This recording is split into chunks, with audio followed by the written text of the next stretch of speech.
Un placer para mí estar de vuelta con ustedes hoy. Veo muchas personas que conozco, otras que no conozco. Mi nombre es Robbie. Yo sirvo aquí en el staff de Grace Church, trabajando mucho con nuestras iniciativas internacionales y también tengo la oportunidad de venir y enseñar en Grace en español.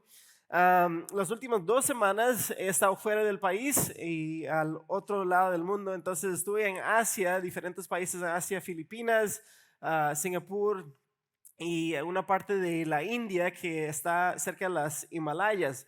Entonces, no pude tomar muchas fotos, pero quería enseñarles esto. Antes de entrar en el santuario, todos quitan los zapatos. Entonces ellos entran ahí y uno lo hace, ellos lo hacen obviamente en las casas también, pero es una muestra de honor, de respeto y entonces cuando entran en, como ellos dicen, la casa de Dios, en la iglesia, ellos quitan los zapatos también y entran. Entonces las últimas 2 semanas he estado predicando sin zapatos. Tenía ganas de hacerlo aquí, pero creo que un poco menos formal aquí y no quiero matarlos con el olor. Pero bueno. Pensé que eso fue algo muy interesante cuando uno llega a ver todos los zapatos que estaban ahí. Pero estamos ahí con unos 250 diferentes pastores de diferentes países, de Nepal, de Bután y de esa parte de la India. Es muy interesante lo que Dios está haciendo allá. Simplemente porque son iglesias, es la iglesia que ha crecido mientras que no haya mucha influencia del occidente. No ha habido como un movimiento misionero en esos lados. Entonces, algo que Dios ha hecho muy naturalmente, sobrenaturalmente, orgánicamente en esos lados y es muy interesante ver cómo Dios está trabajando y obrando y uno escucha las historias de ellos, uno ve cómo uno puede aprender de ellos y yo le estaba diciendo a mi esposa también que están lejos del otro lado del mundo, fue raro para mí porque casi siempre uno, por lo menos no importa dónde va, aún en Europa, lo que sea, uno se topa con personas de América Latina. Allá no se escuchó nada de español en ningún lado. Entonces, es simplemente otro mundo y la cantidad de personas que viven ahí, no sé si saben, pero hace unos meses pasó la India a ser el país más poblado en el mundo, más de 1.5 billones de personas. Entonces hay personas por todo lado y uno está en la calle, hay miles de carros y bicicletas y motos y vacas y todo lo que puede haber está ahí. Entonces llego aquí y voy manejando y yo, pero ¿qué pasó aquí? Ya vino Jesús o algo así, yo no sé, no hay nadie en las calles, pero simplemente por la cantidad de personas que están ahí. Pero lo que sí es importante es reconocer eso, donde hay personas, obviamente hay actividad humana y donde hay actividad humana hay oportunidad de ministerio. Y es simplemente así, donde hay personas, hay mucha oportunidad donde nosotros podemos servir. Y Dios ya está orando y nosotros no tenemos ese pensamiento de que nosotros vamos a ir y salvar a todos allá, pero es muy bueno simplemente ir, apoyar la iglesia con lo que se puede. Nosotros simplemente estamos apoyando a estos pastores con los recursos que tenemos en cuanto a cómo darles más educación, en cuanto a la predicación, en cuanto a dirigir una iglesia. Y también aprender de su fe, de aprender de todo lo que ellos están viviendo, porque no es muy fácil, hay bastante persecución en esos lados. Entonces, fue muy lindo estar allá, siempre quiero compartir con ustedes esas cosas porque ustedes me dejan ir y ser parte de eso y por ende ustedes también son parte de la misión que Dios está haciendo allá. Ok, pueden ir en sus Biblias, Juan capítulo 5. Juan capítulo 5. No sé si han dado cuenta, pero últimamente yo he notado un cambio en la cultura, especialmente de Estados Unidos, donde antes, tal vez hace 20 años, 30 años, fue muy normal ser creyente y que eso te ayudara dentro de la cultura de Estados Unidos, dentro de sus conexiones, relaciones.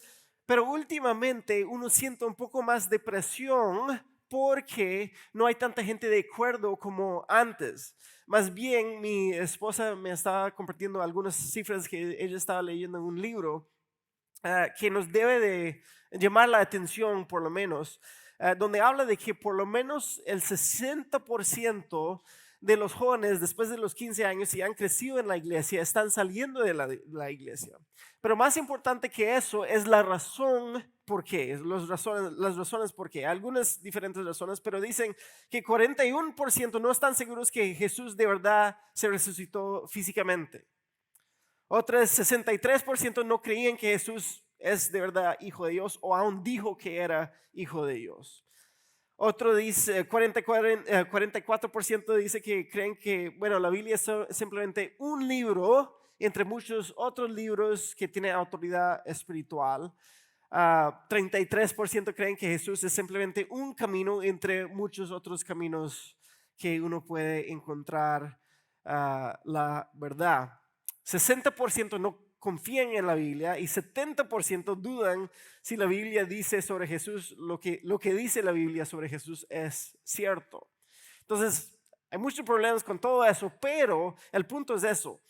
Es un problema de veracidad, de verdad. ¿Qué es la verdad? Y si de verdad hay una verdad.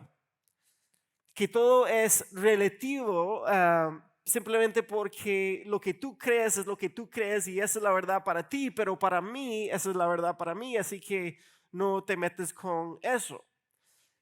Incluso leí un artículo esta semana que está diciendo, aún nuestro concepto como cristianos no viene de las escrituras, sino viene de Homero y Virgil y otros poetas griegos que habían metido eso y nosotros lo adoptamos.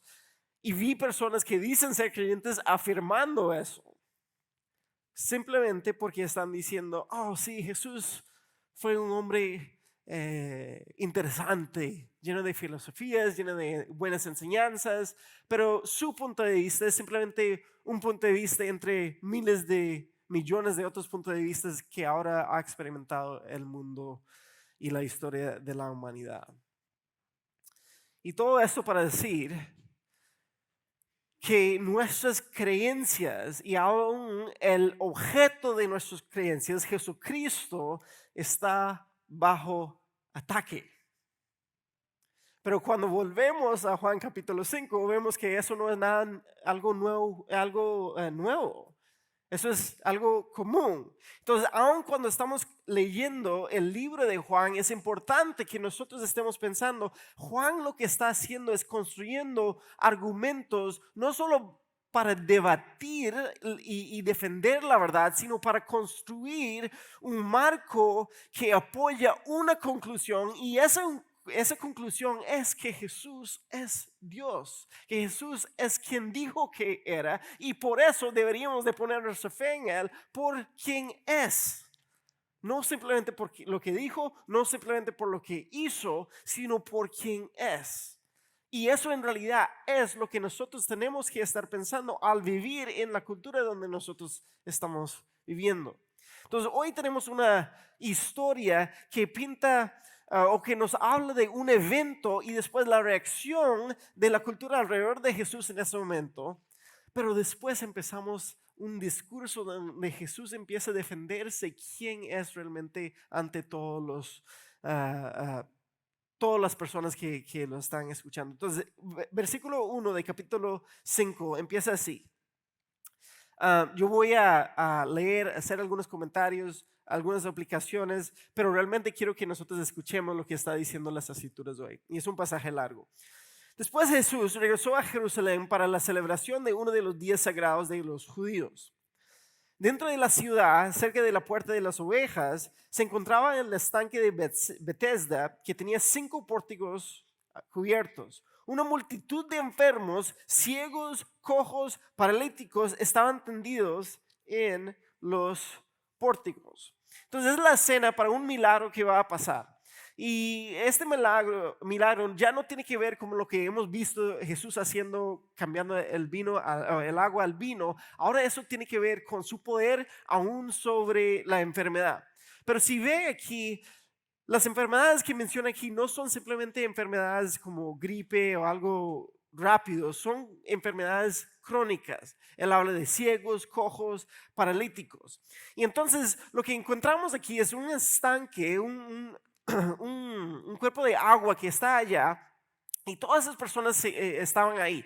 Ahora, algunas de sus Biblias va a decir en versículos 3 y 4 sobre lo que está pasando aquí, pero la mayoría de sus Biblias no va a tener esos versículos allá. Y es porque los manuscritos originales, muchos no contienen eso, pero lo voy a leer simplemente como explicación.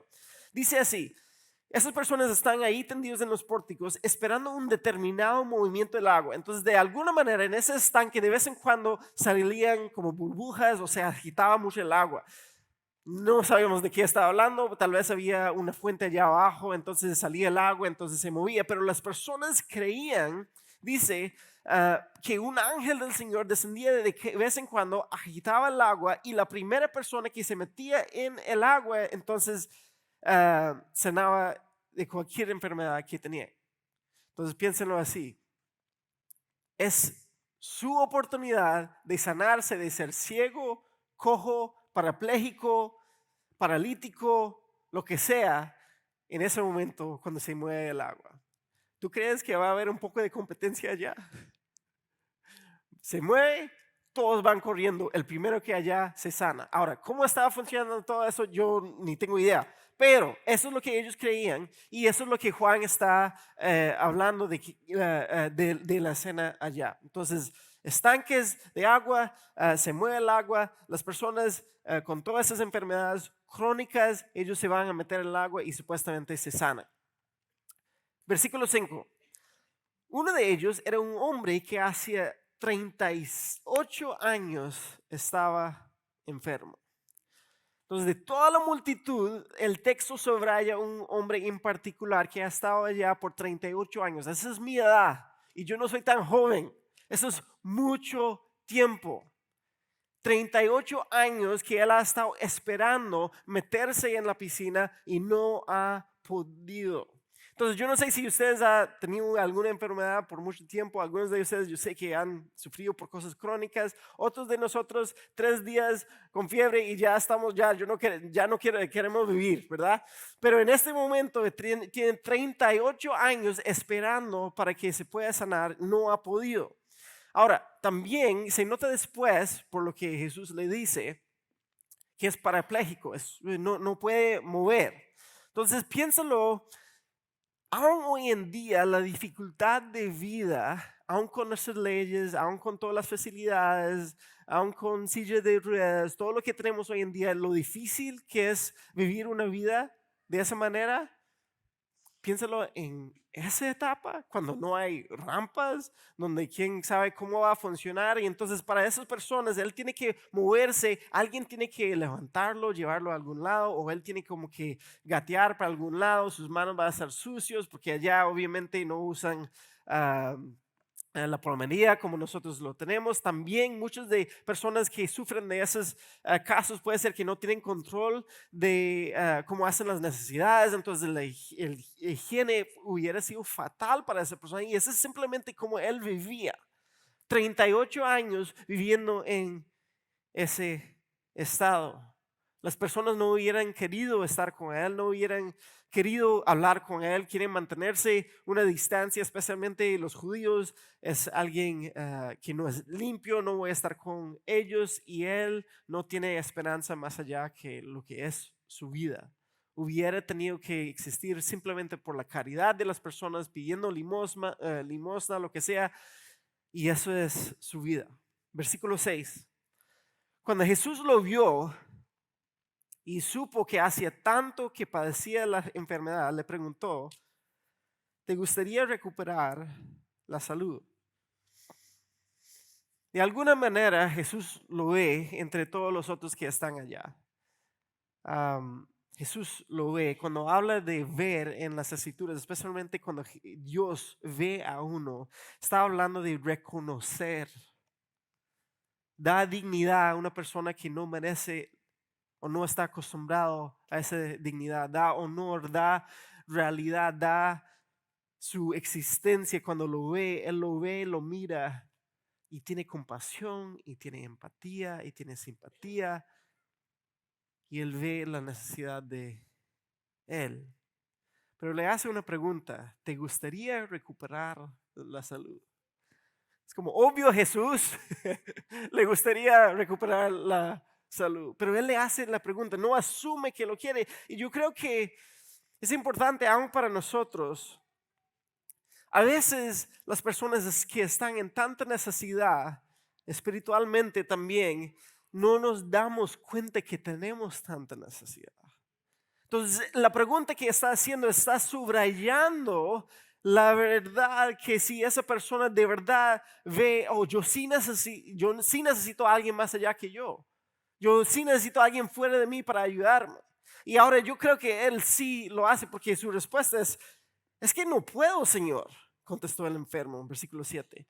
Porque no tengo a nadie que me meta en el estanque cuando se agita el agua. Siempre alguien llega antes que yo. El hombre responde, no es que no quiero, es que no puedo, no he podido. Entonces no sé cuánto tiempo él tiene ahí, si son 38 enteros que él está esperando ahí, pero él está diciendo, cada vez que yo voy corriendo hacia allá, alguien más se mete antes. No hay nadie que está diciendo, oh sí, por favor, vaya adelante. Ellos quieren sanarse por sí mismos. Entonces él no ha podido, él reconoce, yo soy incapaz, no soy adecuado de poder llegar y sanarme a mí mismo. Entonces esa persona sí reconoce que uno necesita a alguien fuera de él, pero dos, reconoce que él es incapaz en sí mismo. Jesús le dijo, ponte de pie, toma tu camilla y anda. Para mí es interesante que él no reconoce, no le dice, oh, deberías de buscar a alguien más. Ni da lugar a la superstición de ese muchacho. Simplemente dice, levanta tu camilla. Es algo ahora, haga esto ahora. Y después él dice, levántate y comienza a caminar. Es algo continuo.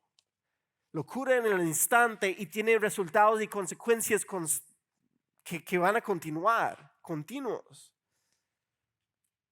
Y lo que Jesús le dice realmente no tiene sentido. Él está tirado ahí hace 38 años. ¿Cómo es que se va a hacer lo que él acaba de decirle?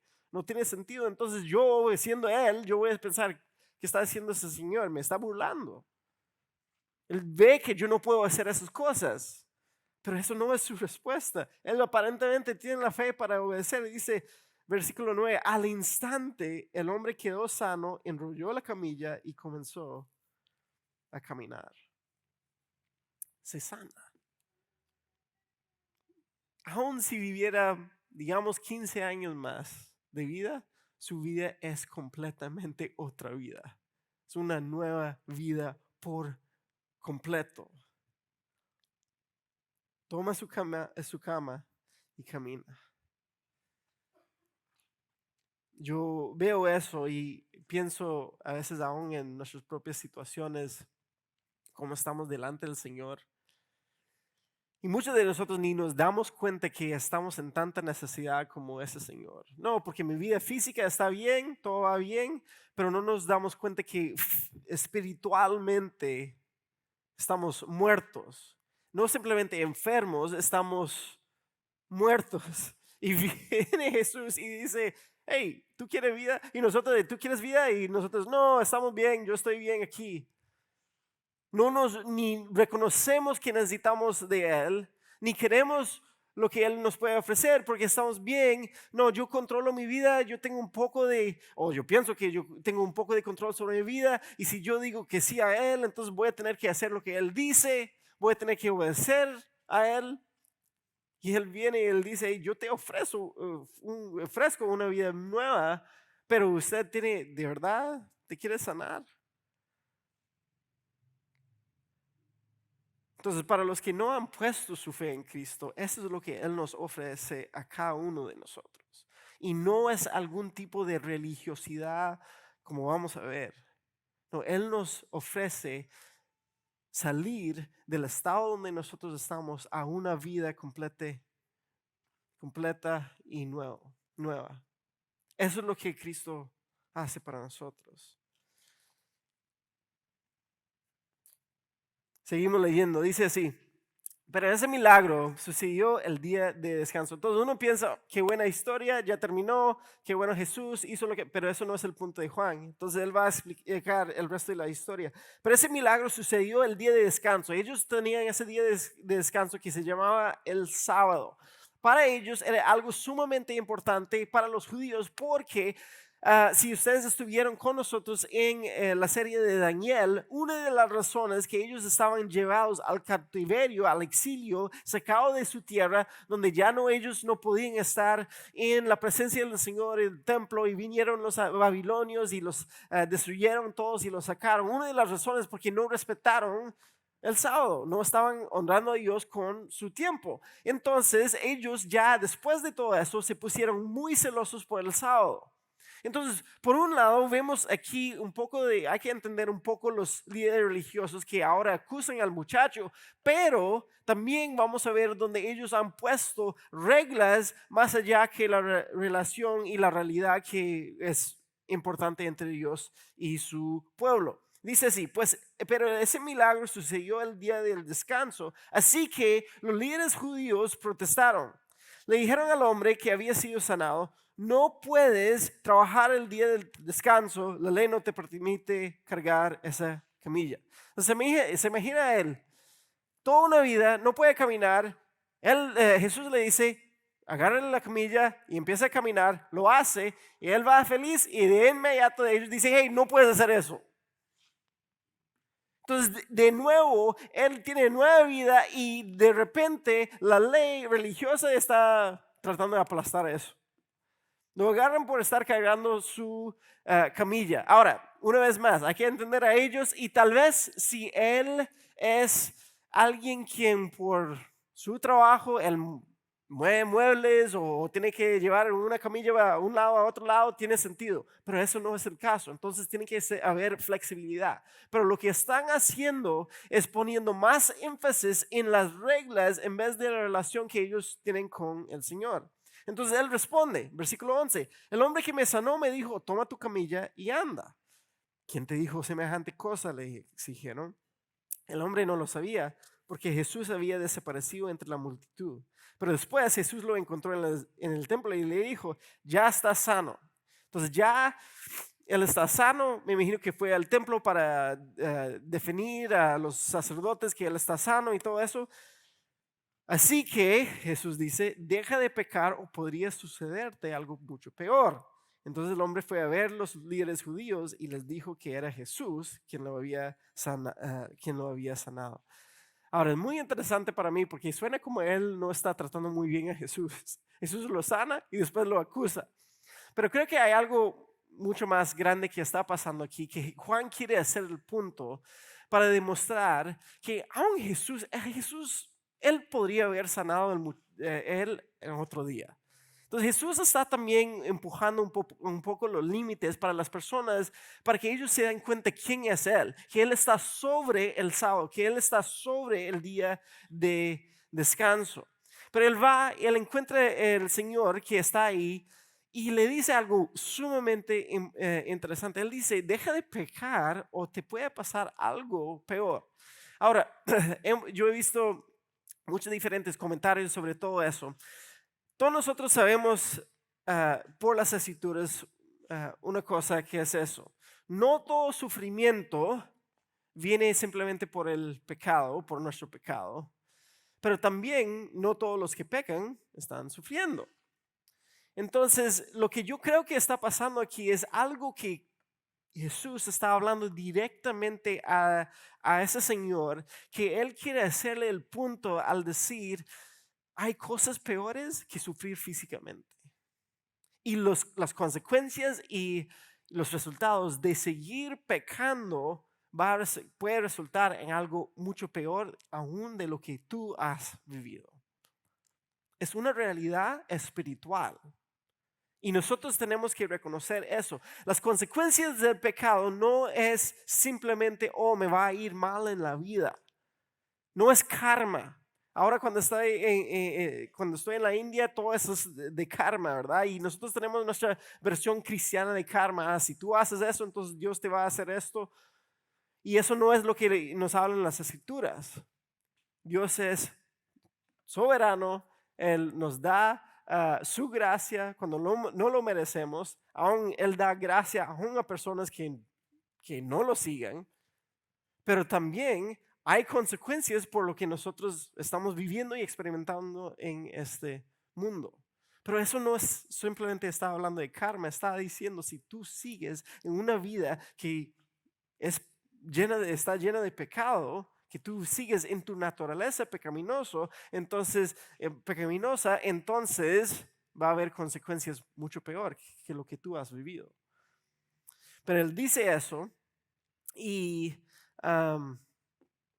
él vuelve a los líderes judíos y le dice, yo creo que es Jesús. Entonces, ya ellos saben a quién acusar por lo que él ha hecho. Pero antes de seguir, creo que es importante que nosotros muchas veces olvidamos de toda esa parte espiritual simplemente porque vivimos en un mundo que es tan físicamente atractiva y es justo lo que está frente a nuestros ojos.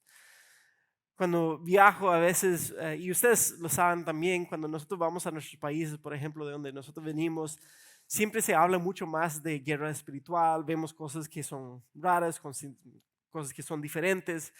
Y una pregunta que muchas veces me hacen es, ¿por qué en esos otros países se ve mucho más eso? Por ejemplo, ahora en la India hay muchos templos a dioses que no son dioses o son demonios o lo que sea, porque son hindúes. Y uno ve personas que son endemoniadas y todo ahí en la calle. Aquí no se ve eso. Y la pregunta es, ok, ¿por qué aquí en Estados Unidos están así, tan secular y no se ve nada, pero allá se ve todo eso?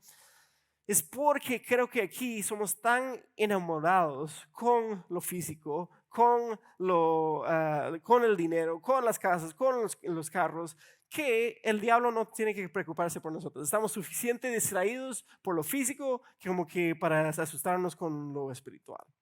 Allá al otro lado no tiene nada de eso, entonces él tiene que asustarnos con lo espiritual. Pero muchas veces, especialmente cuando venimos aquí a un país que tiene tanta prosperidad material, nosotros nos olvidamos de que hay todo otro mundo espiritual en que nosotros vivimos. Y nuestro pecado tiene consecuencias mucho más grandes que simplemente lo que nosotros estamos pensando aquí. Entonces, cuando llegamos a las escrituras, lo que nos enseña es, sí hay un mundo espiritual y aún Jesús ha vencido las consecuencias del pecado en ese mundo también. Yo escucho demasiadas veces cuando la predicación tiene más que ver con lo que Dios te puede repagar en cuanto a bendiciones físicas y nunca habla de la salvación que Dios realmente nos da, que es lo que realmente resulta en una vida eterna. Y hemos mal puesto nuestros intereses y nuestros enfoques en cosas que en realidad no importa tanto. Son importantes. Dios nos da regalos, sí, Dios nos da regalos, pero Él no murió para que nosotros tuviéramos una casa más grande. Él murió para que nosotros pudiéramos tener vida eterna. Eso es lo que estamos viendo aquí. Tenga cuidado, Él dice. Versículo 16. Entonces los líderes judíos comenzaron a acosar a Jesús. Entonces, acuérdense, estamos hablando, nosotros vivimos en una cultura donde hay mucha acusación. Aquí está Jesús enfrentando esa acusación. Acusar a Jesús por haber violado las reglas del día de descanso. Pero Jesús respondió, mi padre siempre trabaja y yo también. Entonces los líderes judíos se esforzaron aún más por encontrar una forma de matarlo. Pues no solo violaba el día de descanso, sino que además decía que Dios era su padre, con lo cual se hacía igual a Dios. Jesús va a utilizar esta acusación para construir argumentos para apoyar quién es Él y después hablar de testigos que da veracidad a quién es. Él dice, Dios es mi Padre, Él siempre trabaja, Él siempre está sosteniendo el mundo, yo también voy a trabajar. Ellos lo quieren matar por haber sanado el hombre. Y en realidad, simplemente por quebrar la regla. Lo que ellos quieren matarlo es porque Él está empujando en contra de los límites y la autoridad que ellos tienen. Pero Él dice, mi defensa es que yo soy Dios. Así que no me puedes acusar. Y eso es aquí donde encontramos textos que son tan importantes para nosotros que decimos que son creyentes cuando las personas vienen y dicen, no, Jesús fue tal vez un gran maestro moral, pero nunca dijo que es Dios. Todo el mundo allá entendía que él estaba diciendo que él es Dios, tanto que lo querían matar. Él hace afirmaciones que solo él puede hacer de sí mismo. Es obvio aquí. Yo estaba leyendo un escritor, C.S. Lewis, y él hace ese argumento. Voy a leer la cita. Él dice, estoy tratando de aquí de evitar que alguien diga las cosas realmente tontas que la gente suele decir acerca de Jesús. ¿Cómo? Estoy listo para aceptar a Jesús como un gran maestro moral, pero no acepto su afirmación de ser Dios. Él dice, esa es la única cosa que no debemos decir. Un hombre que fuera simplemente un hombre y dijera el tipo de cosas que Jesús decía, no fue simplemente un gran maestro moral. O estaba loco al nivel de un hombre que decía, o que dice que es un huevo hervido, o sea, yo soy Dios, un loco, o es un mentiroso. Nosotros tenemos que elegir, o este hombre era y es el Hijo de Dios, o es un loco, o es un mentiroso. Esas son las tres opciones. Entonces puedes callarlo a Jesús por ser tonto, puedes escupirlo y maldecirlo por ser un mentiroso, o puedes caer a sus pies y llamarlo Señor y Dios.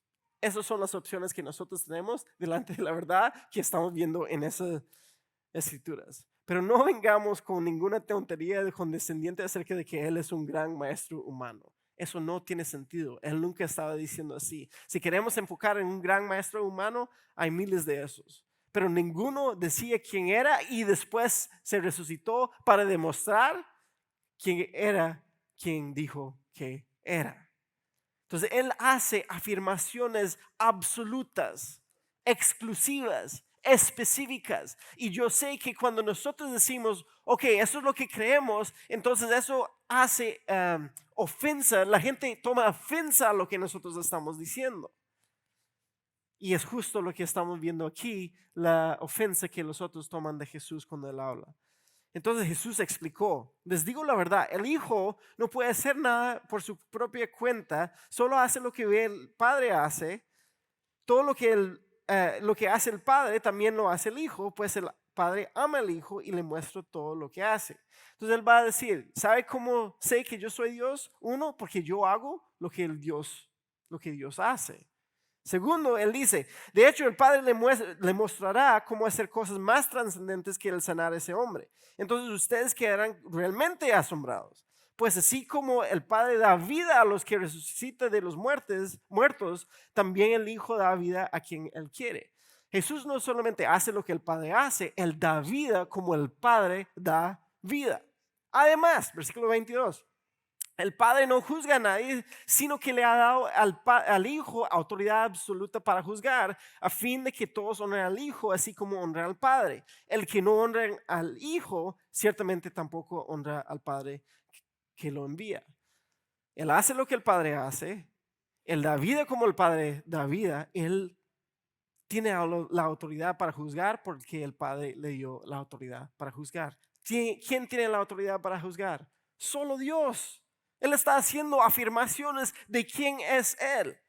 Versículo 24. Les digo la verdad, todos los que escuchan mi mensaje y creen en Dios, quien me envió, tienen vida eterna. Nadie puede decir eso menos que Dios diga eso. Nunca serán condenados por su pecado, pues ya han pasado de la muerte a la vida. Y les aseguro que se acerca el tiempo. De hecho, ya ha llegado. Entonces, no solamente va a llegar, es que ya ha llegado cuando los muertos oirán mi voz, la voz del Hijo de Dios, y los que escuchan vivirán. El Padre tiene vida en sí mismo y le ha entregado a su Hijo ese mismo poder de dar vida. Y le ha dado autoridad para juzgar a todos porque Él es el Hijo del Hombre. No se sorprenden tanto. Ciertamente ya se acerca el tiempo en que todos los que están en las tumbas oirán la voz del Hijo de Dios y resucitarán. Y aquí está el juicio. Los que hicieron el bien resucitarán para el gozo de la vida eterna, y los que continuarán en su maldad resucitarán para sufrir el juicio. Yo no puedo hacer nada por mi propia cuenta. Juzgo según Dios me indica, por lo tanto mi juicio es justo porque llevo a cabo la voluntad del que me envió y no la mía. Hay juicio, hay resurrección, hay vida eterna. Todo es a través de Cristo. Esto es lo que nos espera. Aquí por lo menos sabemos que Jesús está muy claro en quién es Él. Juan está muy claro en quién es Él. Y nosotros los lectores, nosotros también estamos muy claros en cuanto a lo que pasa después de la vida. Y eso no viene a través de poetas griegas. Él escucha y obedece y responde y hace lo que el Padre le hace, Él le dice. El Padre inicia y envía y manda y comisiona y conceda la autoridad a Él y el Hijo responde. Y eso es ahora.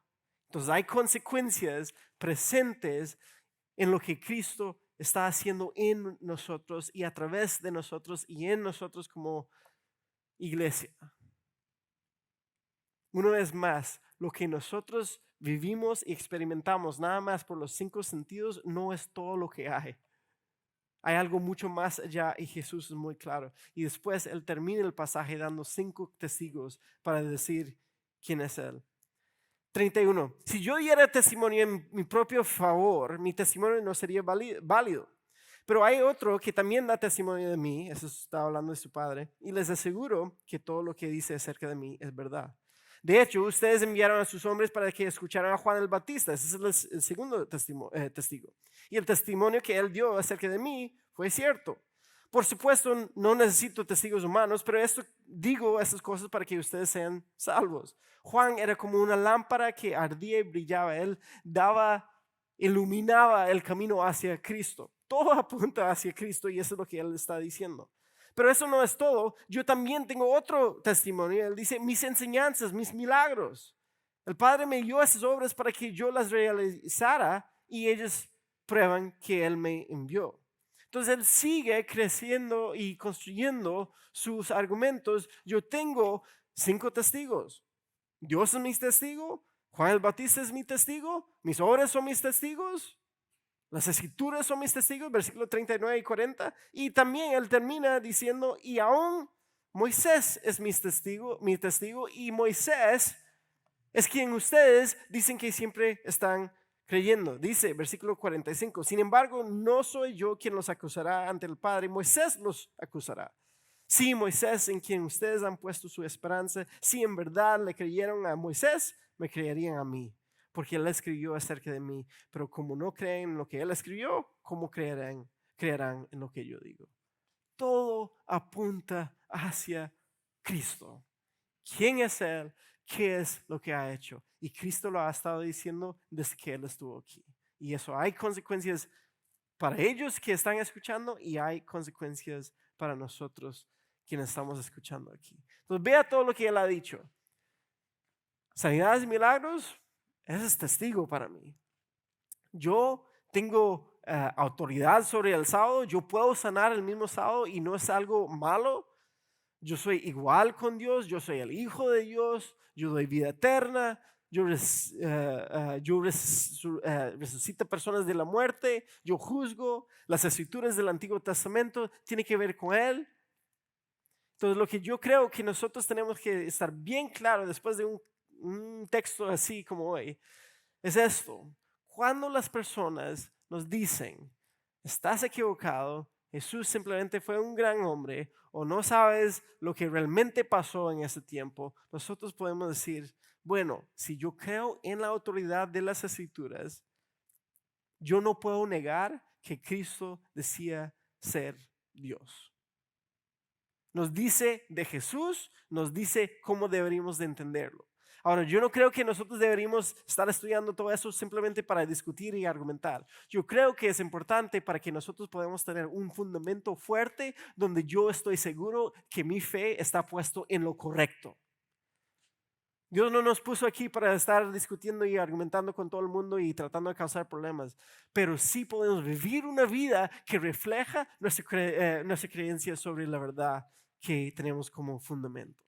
Entonces, la pregunta es, si yo estoy dispuesto a estar o ser eticado, ser llamado fanático loco, alguien que solamente que alguien que simplemente solo es pura religiosidad, pero por causa de Cristo. Porque la otra opción es que somos como los oponentes de Cristo en ese lado, donde ellos sí son fanáticos religiosos, pero han puesto su fe en lo equivocado.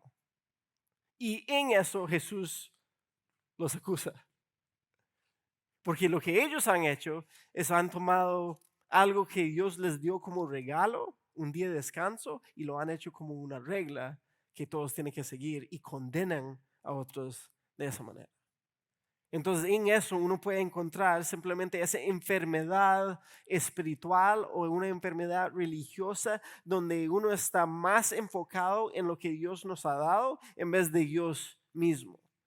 Y creo que es una advertencia para nosotros en el hecho de que siempre existe la posibilidad que mi vida, mi iglesia, mi tradición, mi denominación, aún mi Biblia se convierte más en reliquias religiosas en vez de instrumentos que Dios realmente utiliza para demostrarse a sí mismo delante de las personas.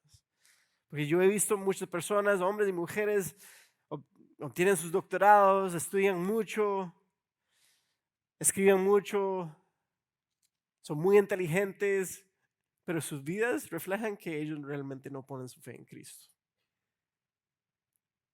Son personas que espiritualmente son vacías, pero son muy buenos en identificar los pecados de todos los demás que están allá lejos. Y sus propias vidas no tienen buen matrimonio, sus hijos los odian, nadie quiere trabajar con ellos, es difícil vivir con ellos, porque ellos en realidad no tienen una conexión de verdad con Cristo. Entonces, para los que no son creyentes aquí, tengo un reto y eso es lo siguiente. Creo que cuando vemos algo así, cuando vemos un texto así, esto los pone en una posición donde pueden tomar una decisión, donde pueden ver qué es lo que Cristo está diciendo. Pero creo que todos nosotros tenemos que ponernos en la posición del enfermo, del paralítico al inicio. Decir, reconozco que tengo una necesidad y reconozco que Jesús es quien me va a sacar de esa enfermedad. Él ha hecho la obra y Él viene a nosotros igual que vino a Él, sin ninguna demanda, con toda la gracia, con toda la empatía y simpatía del mundo para nosotros y Él se sacrificó para que nosotros pudiéramos tener vida eterna. Solo Cristo hizo eso y lo pudo hacer porque es quien dijo ser.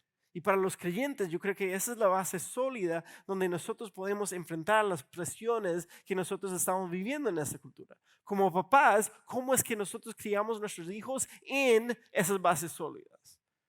¿Cómo es que ellos aún pueden ver cómo yo vivo, cómo nosotros vivimos como pareja, como papá, como mamá, como empleado, como jefe, como co-trabajador, lo que sea en mi trabajo, que mis hijos y otros alrededor pueden ver que yo estoy firme en el hecho de Cristo es el Señor de mi vida? Entonces significa que nosotros estamos suficientemente sólidos como para demostrar que nosotros vivimos lo que nosotros decimos creer. Porque eso es lo que Cristo dijo quién era. Déjame orar. Señor, te damos gracias porque nos das la oportunidad aún de ver lo que estás enseñándonos en las Escrituras. Te damos gracias porque en esto empezamos a reconocer cómo nosotros fallamos, cómo nosotros te necesitamos. Señor, necesitamos claridad.